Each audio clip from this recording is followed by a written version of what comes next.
Buenos días.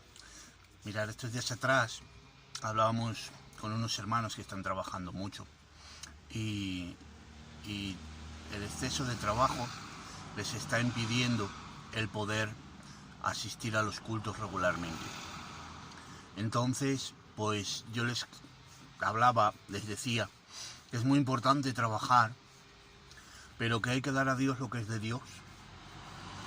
Y les citaba el verso que dice: el que no trabaje, que no coma. Y mi hermano Sebas, que estaba conmigo, me corrigió sabiamente y me dijo: Robert, no dice eso. Dice: el que no quiera trabajar, que tampoco coma. Hay mucha diferencia. A veces no trabajamos porque no podemos, porque estamos enfermos o porque tenemos una serie de circunstancias que nos lo impiden. Entonces el texto real es: el que no quiera trabajar, que no coma.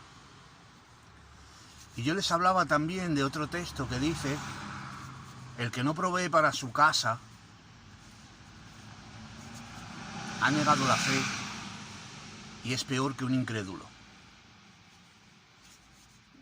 La persona a quien yo le comentaba esto me decía: Rob, lo que dices es muy fuerte. Y yo le decía: es cierto, es fuerte. Pero es igual que el otro texto. No es que no quieras proveer, no es que tú no puedas proveer, es que no trabajes, que no quieras trabajar, que no quieras proveer.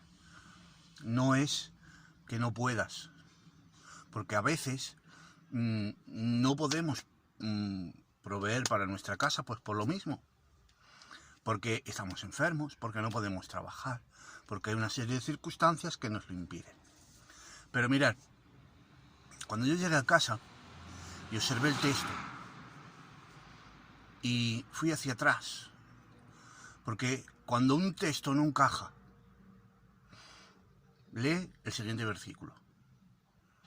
Y si eso no te lo aclara, lee el anterior y el siguiente. Y si eso no te lo aclara, lee el capítulo anterior y el siguiente capítulo. Seguramente lo vas a entender. Mirad, ese texto que dice: el que no provee para su casa ha negado la fe y es peor que un incrédulo, está hablando de la necesidad de atender a las viudas.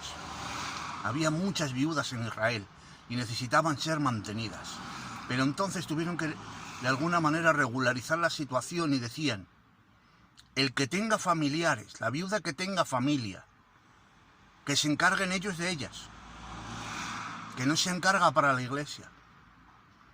Dice: la viuda que realmente es viuda, que tenga menos de 60 años y tengan familia, que sus familiares las sustenten, que no se encarga para la iglesia, para que la iglesia pueda sustentar a las viudas que no tienen quien las sustente.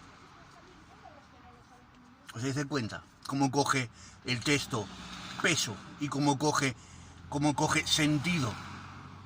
Porque realmente lo que me decía el hermano, lo que hablas es muy fuerte. Realmente es verdad. Pero claro, cuando ya vamos al capítulo entero y entendemos por qué se dice esa frase, entonces el texto coge peso y realmente tiene sentido. ¿Qué me ha aprendido a mí esto en estos días que estoy meditando en ello y os lo traslado? No podemos coger un versículo suelto de la palabra. Porque un versículo suelto de la palabra puede dar lugar a muchos errores. Incluso a alguna que otra herejía. Cuando no nos encaje, lo vuelvo a repetir, un versículo, a veces solamente es volver a leerlo, porque como yo decía, el que no trabaje, que no coma. Si simplemente lo hubiera leído, me hubiera dado cuenta que no dice eso. Dice: el que no quiera trabajar, que tampoco coma. Simplemente es ir al versículo. Otras veces es leer el versículo anterior y el versículo siguiente. Y otras veces posiblemente haya que leer el capítulo entero anterior y el capítulo entero que va después. O el libro entero. Pero un verso solo, suelto, no se puede aplicar muchas veces.